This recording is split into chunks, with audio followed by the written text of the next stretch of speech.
Chapter 16 of Fears, Part 2. It was a little strange, Anatami thought, not hearing the Frieslanders every day. Not that the valley was especially quiet.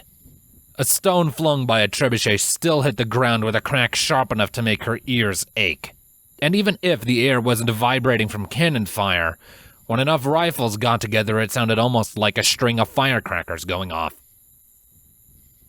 The fighting was the most frantic at dawn, when soldiers on both sides rose from their foxholes refreshed, driven toward the enemy by the shouts of sergeants that echoed faintly across the valley. There would be a great, long barrage of fire that rose to a fever pitch, each crack coming faster on the tail of the ones before it, and then the guns would fall silent as the Baron troops closed into melee. A few lonely shots would still persist, like the last few kernels in a bowl of popcorn, but never for much longer. Anna licked her lips. She could really go for some popcorn right then. Navigating the valley was never easy. Any pony that looked stout enough to heft a rifle was likely to be accosted by roaming bluecoats, and unless they could supply written proof of their significance to the home front, they were dragged off to the lines. Blending into the crowd with a hood and a downcast expression simply wasn't an option here. It didn't help that there was so much traffic going in every direction. It had been a full day since her arrival, and she still hadn't even made it halfway to the imposing stone bulk of the Duchess's keep. She had spent the day tucked away among the branches of a small copse of trees, one of the few that had survived the pony's aggressive hunger for farmland, watching as the sizable reserve of troops garrisoned around the keep rushed off to one front or another. The thick wall at the mouth of the valley held strong, but the defenses along the north and south ridges were far more tenuous, and so it was up to the small cadre of Friesland bluecoats stationed around the keep to rush off and secure the line when the Nettlekiss troops threatened to give ground. Sometimes they'd split in two and race to opposite sides of the valley, but for the most part, they moved as one. Anna was confident in her ability to bypass Nettlekiss's guard, but the bluecoats would give her trouble. There were 100 of them, at least, every one armed with a rifle and proficient in its use. Once she did reach the keep, she'd have to wait for them to leave to bolster a front, and if she didn't get back out by the time they returned, she might be forced to spend the night. So she was forced to travel in the dark hours between sunrise and sunset, dodging the torch-bearing patrols that floated around the valley like motes of dust, dozens of eyes all searching for barren land infiltrators. The valley was all farms and farmhouses, leaving little in the way of cover, and if not for the fact that most of the locals had been forced out of their homes and into the trenches or atop the walls, she might have been caught already. The chatter of an approaching patrol tickled at Anna's ears, and with a muted curse, she rolled out of the bush she'd been hiding in and picked her way downhill, toward a thatch-roofed stone hovel that looked largely abandoned. It was in good condition, most likely having lost its residents to the siege only days ago. If she was lucky, it would still have some food inside. The farmers couldn't afford glass or wood for their windows, so the only sound Anna made as she slipped inside was a soft rustling from the cloth curtains. She paused, holding her breath as the patrolling soldiers walked out of earshot. She counted 10 more seconds, listening for any sign of life within the hovel. Nothing. She set to work in earnest, going from cupboard to cupboard. She found a threadbare blanket and laid it out across the table, stacking her loot on top. Stale bread, sticks of celery, an onion, and, jackpot, a clay jar of orange marmalade. Movement. Anna's ear twitched at the sound of light hooves on stone. In one swift motion, she wrapped the blanket around her steel before stashing it in her saddlebags. With silent flaps of her wings, she took to the darkness of the ceiling. Several seconds passed before Pegasus Colt crept into the room. He was tall, probably just on the brink of adolescence, And if the dirt smudged into his pastel yellow coat and the chips in his little hooves were any indication, he'd been hard at work in the fields. The colt scanned the room with wide eyes, barely breathing. His gaze fell on the open cupboards, and he rushed forwards with a stifled gasp. Cobb? The foal stiffened as another colt stepped into view, a lit candle cradled on his back between his wings. He was about the same size as the first, and just as disheveled, with a coat only slightly darker. Brothers. They took our food, Cobb whimpered. They took Mom, Pa, and now we ain't got no food either. Who? The colt ran up to one of the open cupboards, holding the candle higher to peer inside one. Did they take the jam? Of course they took the jam, Mash, Cobb spat. And city folk couldn't leave us anything, could they? Oddly, Mash didn't seem to have any reaction to this. After a few seconds checking the other cupboards, he turned back the way he had come. We should go back to bed. Plans will still need tending in the morning, and maybe Miss Hazel will help if we ask nice.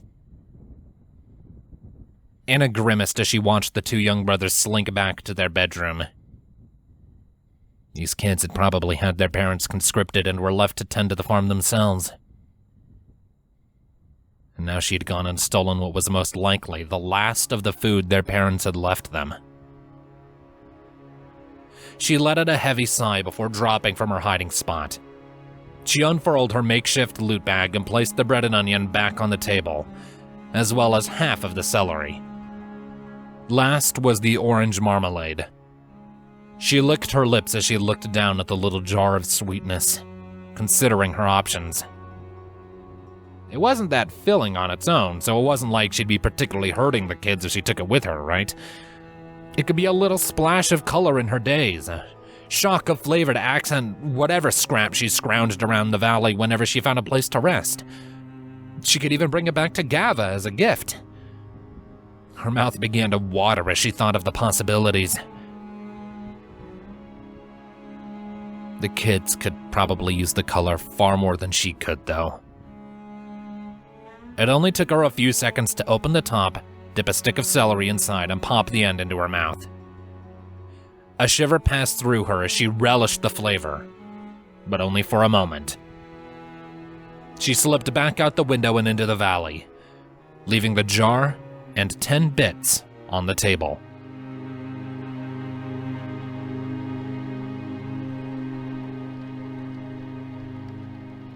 It was a quiet night in Friesland, and Rarity was taking full advantage of it. She and Pinky had accepted River Pie's invitation for drinks, spending several daytime hours with the eager ex-bandit in the humble apartment she'd rented above a rather noisy carpenter shop while they traded stories about their past. River had been enraptured by their stories of the old Equestria, and Rarity had been equally interested, if at times disturbed, by their host's tales of youth in the Altolution countryside. Pinky had been notably more energetic in both her storytelling and her drinking than Rarity had, and so Rarity was granted a rare moment of peace while the excitable mare slept the day off with quiet snores on their bed. Now it was just her, the soft pattering of rain against the window, and the thin book floating in her magic. And not even 20 pages. Rarity wasn't sure if book was the right term. A pamphlet, perhaps? The cover was plain, with the title, A Treatise on Harmony, printed in clean black letters along the top, and the author's name lining the bottom in small, blocky type. Whitehorn. She had found it downstairs, on the top shelf of Piaf's little book collection. It was so thin that she'd nearly passed it over, sandwiched between a book on military doctrine and a photo album. She could almost believe it was meant to be hidden. Piaf herself had been asleep, thankfully. The mare was sprawled out on the rug in front of the hearth, coat bundled up into a makeshift pillow, and Rarity had been forced to gingerly step around her, heart pounding at the thought of having to explain why she was sneaking about the common room at night. She was safe in her room now, but the butterflies still flitted about in her stomach, and she wasn't certain as to why. It's just a book, she assured herself. You've read hundreds of books in your life, and it's not like you didn't know he was a writer. A lady should not shy away from mere words on paper. She remained still, eyeing the cover. She peeled a corner of the paper up with her magic as she bit her lip. Surely he isn't trying to hide anything from me. No, such a notion was outrageous. Whitehorn had always been honest with her and noble of heart, even if he had had a few moments of weakness during their time together. You're stressing over nothing, Rarity. Did you expect him to give you a sealed list of everything he had ever written? Let's get this over with and it'll make for a pleasant breakfast chat in the morning. Shaking her head at her own antics, Rarity flipped to the first page and began to read. Across the islands, a ghost lingers from the age of old Equestria. Harmony. The text began with a quick, albeit sensational, summary of equestrian history. Whitehorn wrote of the floods, and how the equestrian ideals of harmony had brought ponykind together during its darkest hour to ensure their continued survival. A small smile pulled at her lips as she read of ponies helping one another, as they once did in her own time, and she let out a breath of relief as she realized that she truly had been worrying over nothing. But it wasn't to last. Over time, friendship was eroded by hardship and gradually subsumed by self-interest, or in Whitehorn's words, greed. As he put it had cost ponykind their harmony, and with that, their magic. In light of this, he wrote, I hold these truths to be self-evident. 1. That harmony is the birthright of all equestrians. 2. That it is the responsibility of all equestrians to restore harmony. The text spoke on at length on these 2 points, affirming and reaffirming the significance of harmony and the necessity of its restoration. Whitehorn wrote of the oppression of ponies across Equestria, of peasants and factory workers and crew ponies ground down to a scant existence under the careless hooves of barons, politicians, and merchants. And the gifted, expounding on how they were used as tools of oppression against the lower classes. Rarity found herself nodding with a growing smile as she read along. He went on to focus more on the gifted, emphasizing the power they held and lamenting how it was used for so little good in the world. And he wrote of his idea of the gifted table, a single body of gifted ponies that could restore the old order. As the mantle of harmony was once borne by the princesses of old Equestria, Celestia and Luna, so shall the gifted become the new pillars of Equestria, servants of the people and guardians of harmony. Rarity's smile faltered, though only for a moment. Servants of the people? She wasn't quite sure how she felt about that one. The princesses had certainly never felt like servants to her. They were more like watchful mothers, protecting their little ponies from their own folly while helping them flourish by their own merits. Perhaps it was just a turn of phrase. She could bring it up with him over breakfast. The next section discussed his plans for making the gifted table a reality, for getting it passed in Parliament, against the wishes of those few powerful ponies who would be against the notion. Oddly, the text seemed to gloss over how it would get the gifted themselves involved. Even if it shall take those resistant to our idea to die from old age, that small act will have set in motion the process toward the new harmonic society. Rarity let out a thoughtful hum as she turned to the next page. Surely any who objected at first would come around as soon as they saw the benefits of the new system. She didn't like the idea of simply waiting out those who disagreed. Harmony should exist in the hearts of all ponies, not just the ones who outlived the rest. She continued reading. The importance of harmony is that we must punish every slack, every waste with extreme prejudice. Furthermore, to ensure that harmony will be maintained even a century from now, all gifted must serve. The soul of Equestria cannot be left in the idiosyncratic hooves of independent gifted. A gifted must devote their life to serve the islands.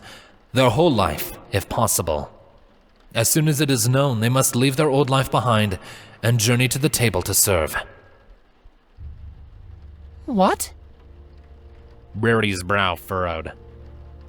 It sounded almost like he wanted to force Gifted to serve against their will, but that couldn't be right.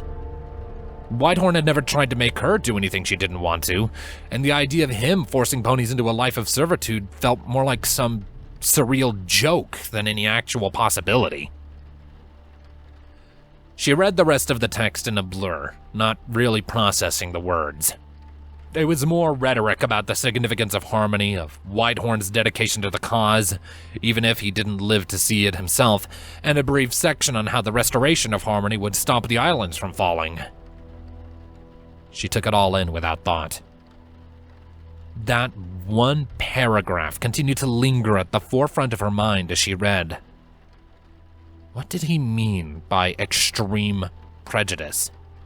And what would he do to any Gifted who didn't want to dedicate their entire lives to public service? A deep frown had marred Rarity's muzzle by the time she closed the book, matched only by the unease settling in her gut. The rain drummed against the window panes, and she drew her scarf tighter around her. She glanced back to the bed, watching Pinkie Pie's chest rise and fall with her snores. Had Whitehorn been trying to hide this from her? No, that would be preposterous. Hiding a published book? There must be some misunderstanding. Yes, that must be it. She could talk to him about it over breakfast, clear up the details that bothered her, and then she could focus more on her efforts to stop the war. She set the book down on her bedside table, raised a hoof to pull back her sheets, and hesitated. A tired groan escaped her. She wouldn't be able to sleep with this nonsense bouncing around in her head. It wasn't so late yet, was it? Perhaps he hadn't gone to bed yet. Even if he had, he would understand if she woke him. He was always courteous and polite. She winced at the click of the door as she stepped out into the hall and shut it behind her. A blue-coat stallion was stationed at the window at the end of the hall, opposite the stairs, and he watched her with an impassive stare. She shot him a quick smile. He didn't smile back. Taking a deep breath, Rarity adjusted her mane with a hoof and delivered 2 hesitant knocks to the door opposite her own. There was no answer for several seconds, and Rarity shifted her weight from side to side as her nerves grew stronger. She could feel the blue coat staring into the side of her head, and she looked over to shoot him another quick, flustered smile. He didn't smile back.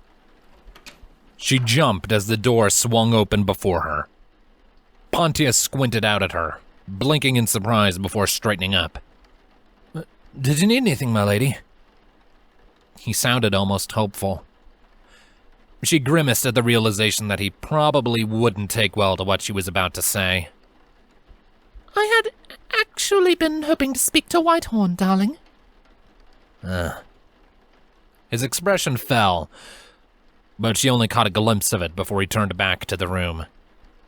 "She's asking for you." There was a brief shuffling of hooves, and soon it was Whitehorn facing her from across the threshold. "Countess?" Could we talk? Rarity leaned in, lowering her voice to a whisper. It's about your book, the one in Captain Piaf's collection. He arched a brow, lips quirking into a bemused smile. "Surely it could wait until breakfast? I was just preparing for bed." "No, it can't," Rarity said, sharper than she had intended. "I'd like to speak to you now, please." "Of course."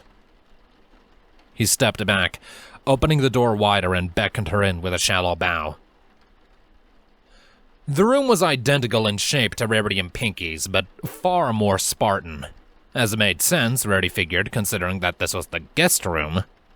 While Rarity and Pinkie had been enjoying the use of Piaf's bed and other personal furnishings, Whitehorn and Pontius had little more than a pair of narrow bunks and a single wardrobe.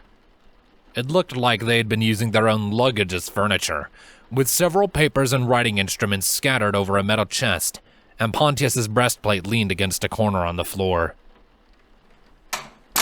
I apologize for the untimely intrusion, Rarity said, stopping in the center of the room. I'm afraid it just can't wait. Pontius frowned. He was leaned against his bed frame, eyes attentively kept on her. What troubles you, my lady? Well... She hesitated, grimacing. Pontius, darling, perhaps you could step out for a moment? This is somewhat of a private matter. He cocked his head, brow furrowing. A private matter? Rarity nodded. Between Whitehorn and myself. More private than you can share with your own husband? Rarity blinked. She opened her mouth to say something, but no words came to her. Pontius sighed, pursing his lips into a tight line before pressing on. I don't understand why you treat me like a cult, Rarity. I am a husband, am I not? Do I not treat you fairly? Now, Pontius, Whitehorn cautioned, stepping in front of him. I'm sure she meant no offense. Her meaning is irrelevant to this matter, Pontius snapped, making the smaller stallion flinch back. He brushed past Whitehorn, keeping his eyes on Rarity's. You're making a mockery of me, Mare. I haven't slept in the same room with you since we made our vows. I come into this city looking to support you against the wishes of my own father, and yet you barely involve me in your matters at all. You barely even speak to me unless you need something to... He groaned as he fell back onto his haunches, looking up at the ceiling in exasperation. And now you come knocking in the middle of the night so you can ask me to step out of my own quarters? So you can speak to another stallion? Rarity raised a hoof. Pontius, what have I got to do, Rarity? He pleaded. He reached out, taking her hoof into his own, and she couldn't find the heart to pull it back. I know you didn't want this union, I didn't want things to happen this way neither, but I'm trying to make this work, and I...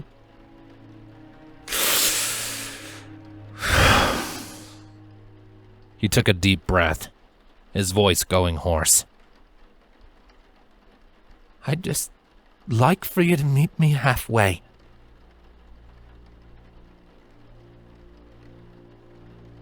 Rarity sighed.